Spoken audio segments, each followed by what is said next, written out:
Okay, so before what I was doing is I was doing movie review, album review, movie review, album review, in order, like that. But then I threw a book review in, and that sort of confused me a little bit, I must admit. Shouldn't have done, because it's not that confusing or that difficult to understand.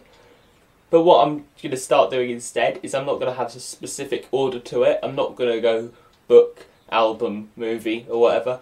I'm just going to do reviews as and when I think of doing them. And so today I'm doing another book review. I'm going to be reviewing the Silver Linings Playbook. As you could probably tell, this is the book that the movie Silver Linings Playbook was based off of.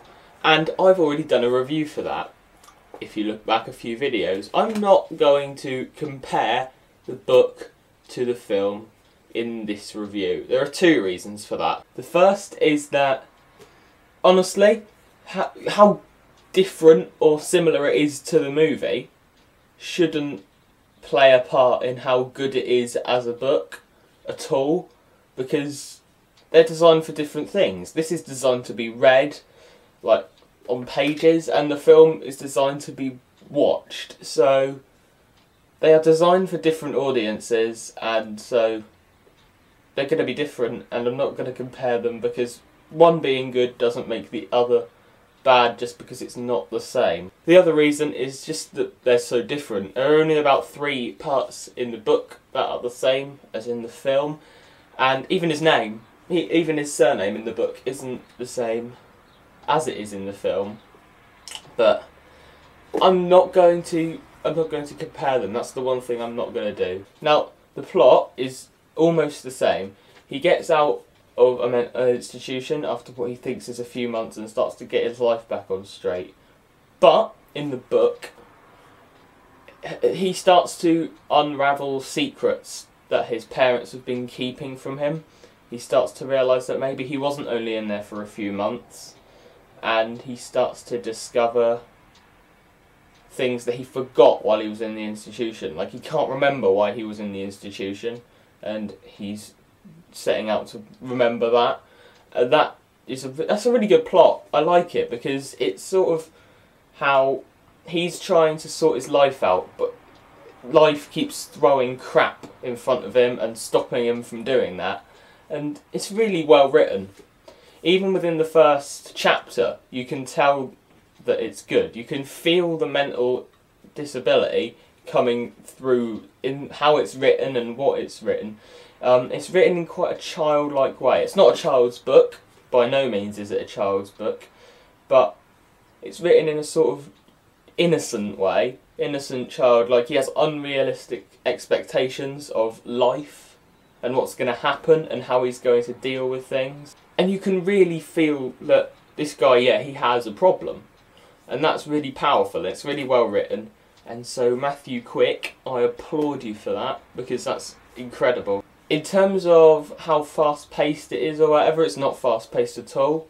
There's no action as such. It's simply him just learning how to have a life and stuff.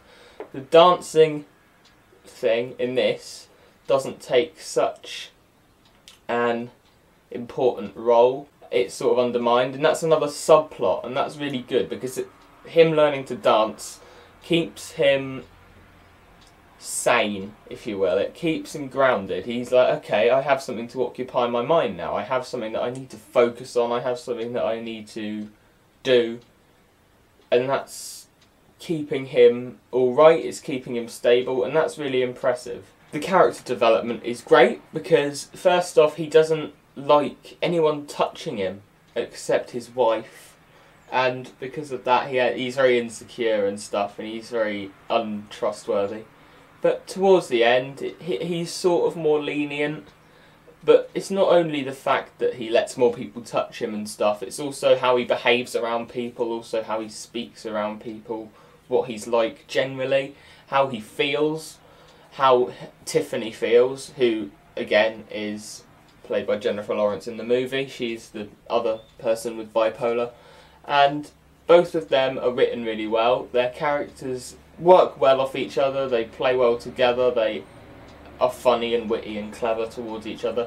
And this is just a really good book. I would go as far as to say that this is my favourite book. You know that The Silver Linings Playbook is my favourite movie as well, and it's also my favourite book. Not for the same reasons, because they're so completely different, but just because the film is so well done, the book is so well written, and I just absolutely love it. So I'm going to give this a 5 out of 5, because I think it's simple to read. You don't have to spend too long analysing it, you don't have to spend too long thinking, oh, what's going on here then? Because it's written in such a childlike way because of his bipolar that it explains it all to you so clearly and so well, and it's really good. And I think you should definitely read this. 5 out of 5 from me. It's just as good as the film, if not better. A lot of people say if you're going to watch a film that is based off a book, watch a film first and then read the book, so you're not disappointed, because if you read the book and then watch the film, you're probably likely to be disappointed by the film. It's not the case with this. I think you could read this and then watch the film and still love both. It doesn't matter what order you do it in, because they're both so incredibly good. So yeah, 5 out of 5. Definitely read this.